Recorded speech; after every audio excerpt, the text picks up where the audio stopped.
అందరికీ హాయ్ అండి. Welcome to Prithvi tarot. అందరూ ఎలా ఉన్నారు? ఈరోజు పౌర్ణమి, అందుకని ఈరోజు పౌర్ణమి రోజు మీ పర్సన్ ఎనర్జీస్ ఎలా ఉన్నాయి అన్న దానిపైన ఈరోజు రీడింగ్ తీయాలనుకుంటున్నానండి. పౌర్ణమి రోజున మా వీవర్స్ యొక్క పర్సన్స్ ఎనర్జీస్ ఎలా ఉన్నాయి, మీ గురించి ఏం ఆలోచిస్తున్నారు, ప్లీజ్ చెప్పండి యూనివర్స్. పాజిటివ్ రీడింగ్ ఇవ్వండి. ఈ పౌర్ణమి రోజున మా వీవర్స్ యొక్క పర్సన్ ఎనర్జీస్ ఎలా ఉన్నాయి, ఏం ఆలోచిస్తున్నారు మా వీవర్స్ గురించి. ప్లీజ్ యూనివర్స్ యాక్యురేట్ రీడింగ్ ఇవ్వండి please. Gratitude gratitude gratitude. Please universe చెప్పండి. ఈ పౌర్ణమి రోజున మా వీవర్స్ యొక్క పర్సన్ ఏం ఆలోచిస్తున్నారు, వాళ్ళ ఎనర్జీస్ ఎలా ఉన్నాయి, ప్లీజ్ చెప్పండి universe.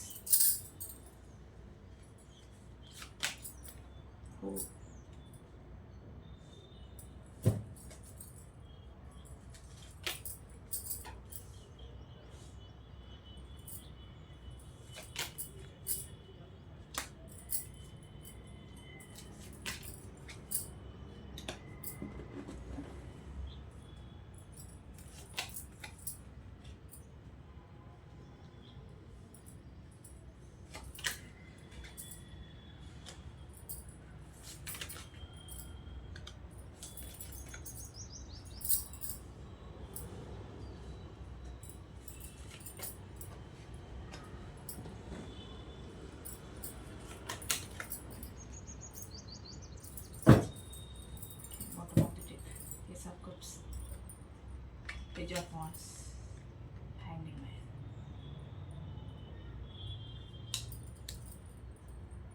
Queen of Pentacles. Okay. ఈ పౌర్ణమి రోజున మా వ్యూవర్స్ యొక్క పర్సన్ ఎనర్జీస్ ఎలా ఉన్నాయి, వాళ్ళు ఏం ఆలోచిస్తున్నారు అన్న టాపిక్ ఈరోజు. ఈ పౌర్ణమి రోజున మీ పర్సన్స్ ఎనర్జీస్ ఎలా ఉన్నాయనంటే, మీ గురించి ఏం ఆలోచిస్తున్నారనంటే, మీ మధ్య ఏదో ఆర్గ్యుమెంట్స్ వచ్చి ఉంటాయండి. అవి గతంలో అది ఎలాంటి ఇష్యూస్ అయినా ఆర్గ్యుమెంట్స్ వచ్చి చాలా గొడవలు జరిగి ఉంటాయి. దాని గురించి చాలా ఆలోచిస్తున్నారు మీ పర్సన్. ఈ గొడవలన్నీ తలుచుకుంటున్నారు. ఎందుకు ఇంత ఒక పెద్ద కొండ కూలిపోయి మీద పడినట్టు ఫీల్ అయిపోతున్నారు. అంటే అంత పెద్ద ఇష్యూస్ ఏవో మీ మధ్య జరిగినట్టున్నాయి. చాలా పెయిన్ఫుల్గా ఫీల్ అవుతున్నారు. చాలా డిప్రెషన్లో ఉన్నారు మీ పర్సన్. ఎందుకనంటే ఈ గొడవల కారణంగా మీ పర్సన్ చాలా బాధపడుతున్నారు, డిప్రెషన్లో ఉన్నారు. ఏదో ఒక మెయిన్ వ్యక్తుల వల్ల మీ మధ్య గ్యాప్ వచ్చిందని అనుకుంటున్నారు. దానివల్లే మీ రిలేషన్ బ్రేక్ అయింది అనుకుంటున్నారు. మీ మధ్య గొడవలకి కారణం కూడా వాళ్ళే అనుకుంటున్నారు. అది ఎవరైనా కావచ్చండి.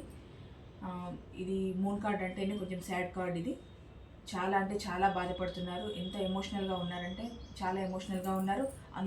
మళ్ళీ దాంట్లోనే కోపం కూడా ఉంది. అంటే ఒక స్థాయి మించిపోయిన తర్వాత, ఒక బాధ స్థాయిని మించిపోయిన తర్వాత వచ్చేది ఏంటి అంటే కోపమే వస్తుంది.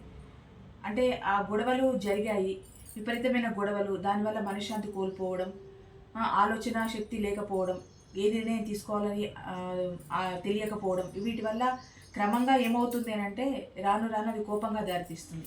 అటు డిప్రెషన్లో ఉన్నారు, బాధపడుతున్నారు. గొడవలైనవి, మీకు గతంలో ఏం గొడవలు అయ్యాయో, ఏ కారణంగా గొడవలు అయ్యాయో తెలియదు, కానీ గొడవలు అయ్యాయని బాధపడుతున్నారు. దానివల్ల డిప్రెషన్లో ఉండి బాధపడుతున్నారు, కోపంగా ఉన్నారు, చాలా సాడ్గా ఫీల్ అవుతున్నారు మీ పర్సన్. ఇంకొకటి ఏమనుకుంటున్నారంటే, ఈ గొడవల తర్వాత మీతో రీయూనియన్ చేయాలి, మీతో హ్యాపీ రిలేషన్ కోరుకుంటున్నారు మీ పర్సన్.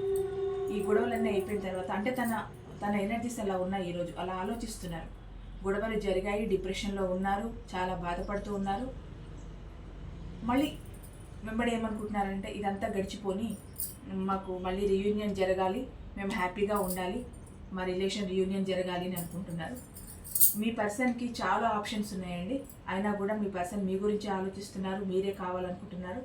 తనకి 100 మందిలో 1000 మందిలో కూడా మీరే కనిపిస్తున్నారు. తన చూపు మొత్తం ఎప్పుడు మీపైనే ఉంది. మీతో ఫీలింగ్స్ని షేర్ చేసుకోవాలనుకుంటున్నారు మీ పర్సన్. అంటే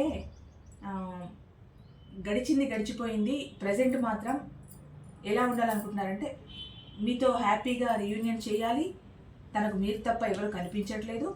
ఇంకొకటి మీతో ఫీలింగ్స్ షేర్ చేసుకోవాలనుకుంటున్నారు. అంటే ప్రతిదీ తన తన ఫీలింగ్స్ని, తన ఎమోషన్స్ని అన్నీ మీ ముందు పెట్టుకోవాలి. ప్రతిదీ మీతో షేర్ చేసుకోవాలి, ప్రతిదీ మీతో చెప్పుకోవాలనుకుంటున్నారు. ఈ గడిచిన బ్యాడ్ టైం అయితే ఏదైతే ఉందో అదంతా వెళ్ళిపోవాలి, మీకంటూ ఒక మంచి టైం రావాలని కోరుకుంటున్నారు మీ పర్సన్. ఎలాగనంటే అది కర్మఫలమా, మరి మీరు అనుభవించిన ఆ బ్యాడ్ సిచ్యువేషన్స్ ఎందుకు వచ్చాయో, దేనివల్ల వచ్చాయో తెలీదు. అది ఎవరెవరికి ఎలా రిజనేట్ అయితే అలా తీసుకోండి. ఒక్కొక్కరికి ఒక్కొక్క వర్షన్లో ఉంటుంది కదా, ఎవరికి ఎలా రిజనేట్ అయితే అలా తీసుకోండి. దాని గురించి ఏమనుకుంటున్నారు మీ పర్సన్ అంటే, గడిచిపోయింది ఏదో గడిచిపోయింది, ఆ గొడవలు, ఆ ఆర్గ్యుమెంట్స్, ఆ ఇష్యూస్ అవన్నీ పోయి మాకు మంచి టైం రావాలి, అంటే కాలచక్రం మొత్తం మాకు అనుకూలంగా తిరగాలి, మాకు మంచి టైం వచ్చి మళ్ళీ మా ప్రేమ చిగురించాలి, మేము హ్యాపీగా ఉండాలి అనుకుంటున్నారు. అంటే ఇదంతా తను ఏమనుకుంటున్నారంటే, ఇదంతా కర్మఫలం, ఎప్పుడో చేసిన కర్మ ఈ టైంలో మాకు వచ్చి ఇంత ప్రాబ్లం క్రియేట్ చేసింది, మా రిలేషన్లో ఇంత ప్రాబ్లం క్రియేట్ అయిపోయిందని అనుకుంటున్నారు మీ పర్సన్. మీకు ఇప్పుడు ప్రజెంట్ మాత్రం మంచి టైం రావాలనుకుంటున్నారు. ఇంకొకటి మీ పర్సన్ ఏమనుకుంటున్నారంటే, మీది లాంగ్ టర్మ్ రిలేషన్ కోరుకుంటున్నారు మీ పర్సన్. మ్యాక్సిమం పాజిటివ్ కార్డ్సే వచ్చాయండి, 1, 2 తప్పితే. ఈరోజు మీ పర్సన్ ఎనర్జీస్ చాలా బాగున్నాయి, చాలా బాగా వచ్చాయి. ఒక 2 కార్డ్స్ తప్ప మిగతా అంతా బాగున్నాయి. అది కూడా గతంలో జరిగిన వాటిని వద్దు అనుకొని మళ్ళీ ఇప్పుడు కొత్తగా స్టార్ట్ చేయాలనుకుంటున్న మైండ్ సెట్తో మీ పర్సన్ ఉన్నారు కనుక మ్యాక్సిమం పాజిటివ్ రిజల్ట్సే ఉన్నాయి మీ ఈరోజు మీ పర్సన్ ఎనర్జీలో, ఈ పౌర్ణమి ఎనర్జీస్లో చాలా బాగున్నాయి ఎనర్జీస్. ఇప్పుడు ఏమనుకుంటున్నారు మీ పర్సన్ అని అంటే, మీతో లాంగ్ టర్మ్ రిలేషన్ కోరుకుంటున్నారు. అంటే తను ఏదైనా ఆలోచిస్తే కరెక్ట్గా ఆలోచిస్తారు మీ పర్సన్, ఏ నిర్ణయమైనా కరెక్ట్గా తీసుకుంటారు, ఆలోచించినట్టు అనిపిస్తారు. అసలు ఈ వ్యక్తికి ఏం తెలుసు, ఎప్పుడు ఒకే దగ్గర ఉంటాడు, ఏం ఆలోచించాడు ఈ రిలేషన్ గురించి అని మీరు అనుకున్నా, తన ఆలోచన శక్తి చాలా షార్ప్గా ఉంటుంది. ఒక విషయం ఆలోచించారంటే కరెక్ట్గా ఆలోచిస్తారు. ఆ ఆలోచన విధానాన్ని అమలు చేస్తూనే మీ రిలేషన్ని లాంగ్ టర్మ్ రిలేషన్ చేయాలనుకుంటున్నారు మీ పర్సన్. చాలా షార్ప్గా ఆలోచిస్తున్నారు, చాలా పాజిటివ్గా ఆలోచిస్తున్నారు. మీ రిలేషన్ని లాంగ్ టర్మ్ రిలేషన్ చేయాలనుకుంటున్నారు. ఇంకొకటి మీతో కమ్యూనికేషన్ జరపాలనుకుంటున్నారు మీ పర్సన్. ఎలాగనంటే, మీకు వచ్చిన ఆర్గ్యుమెంట్స్ వల్ల, అంటే మీకు ఫోన్ కాల్స్ కానీ మెసేజెస్ కానీ ఇలా ఏవీ లేకుండా మీరు ఆన్ అండ్ ఆఫ్ సిచ్యువేషన్లో ఉంటే, మీరు తనకు కనిపించకుండా, తనతో మాట్లాడకుండా ఉంటే, అలాంటి సిచ్యువేషన్ ఫేస్ చేస్తూ మీ పర్సన్ ఏమనుకుంటున్నారనంటే, ఇప్పుడు కమ్యూనికేషన్ జరపాలి మీతో. ఫోన్ కానీ మెసేజ్ కానీ మీకు, లేకపోతే ఇతర వ్యక్తుల ద్వారా కానీ మీకు ఒక మెసేజ్ పాస్ చేయాలి మీ పర్సన్ అనుకుంటున్నారు. ఏదో ఒకలాగా మిమ్మల్ని కదిలించాలి అని అంటే, ఉన్న పరిస్థితి అన్నీ పక్కన పెట్టేసి ఏదోలాగా మీలో ఒక కదలికను ఏర్పరచాలి. అది వ్యక్తుల ద్వారా కానీ, ఆన్లైన్ ద్వారా కానీ, ఎలాగైనా మీలో ఒక కదలిక రావాలి. ఆ కదలిక ద్వారా మళ్ళీ మీరిద్దరు మాట్లాడుకోవాలి, ఇంతకుముందులాగా ఉండాలి, మీతో రీయూనియన్ జరగాలి అని చాలా పాజిటివ్గా ఆలోచిస్తున్నారు మీ పర్సన్. ఇంకొకటి, గతంలో జరిగిన వాటికి తను ఎలా ఫీల్ అయ్యారంటే, చాలా నేనేదో మోసపోయాను అంటే, ఇక్కడ ఏదో ఒక క్యారెక్టర్ మిమ్మల్ని విడదీసిందని అనుకుంటున్నారు కదా, ఆ క్యారెక్టర్ వల్ల తను మోసపోయాను అనుకున్నారు. అంటే ఇప్పుడు మీ రిలేషన్ ఎంత బాగున్నా ఎవరో ఒకరు మధ్యలోకి వచ్చి ఈ రిలేషన్ని బ్రేక్ చేస్తే మీకైనా మీ పర్సన్కైనా ఎలా ఉంటుంది అని అంటే, ఇంత మంచి రిలేషను ఒకరి వల్ల పాడైపోయింది, మా ఫ్యూచర్ని మేము ఎంతో ఊహించుకున్నాం, ఎంతో అనుకున్నాం, అనవసరంగా ఇక్కడ బ్రేక్ అయిపోయింది అని అక్కడ బాధ మీకు ఉంటుంది, మీ పర్సన్కి ఉంటుంది. ఆ బాధలోనే మీ పర్సన్ ఇక్కడ డిప్రెషన్లో ఉండిపోయి చాలా ఎమోషనల్ అయిపోయి ఎలా బాధపడ్డారంటే, నేను ఎంత మోసపోతున్నాను ఈ రిలేషన్లో, అంటే మీ పరంగా కాదండి, వేరే వ్యక్తుల పరంగా మీ పర్సన్ అలా అనుకుంటున్నారు, నేను చాలా మోసపోయాను వాళ్ళ మాటలు నమ్మి. అంటే మీ పర్సన్కి కొందరు చెప్పుడు మాటలు కూడా చెప్పచ్చండి, ఇది మీ పరంగానే అయిందని అనుకోవడానికి లేదు. ఏదో ఒక వ్యక్తి ద్వారా మీ రిలేషన్ బ్రేక్ అయింది అని అంటే, మోసపోతున్నాను ఫీల్ అవుతున్నారని అంటే, తను ఎవరో చెప్పుడు మాటలు విన్నారు మీ పర్సన్. అందుకే మీ మధ్య ఇంత ఆర్గ్యుమెంట్స్, గొడవలు, మీ రిలేషన్లో ప్రాబ్లమ్స్ క్రియేట్ అవ్వడానికి రీజనే ఇదైపోయింది. ఎవరో చెప్పుడు మాటలు మీ పర్సన్ విన్నారు. ఇప్పుడు ప్రజెంట్ ఏమనుకుంటున్నారనంటే, నేను చాలా మోసపోయాను, నా పర్సన్ని నేను నమ్మాల్సింది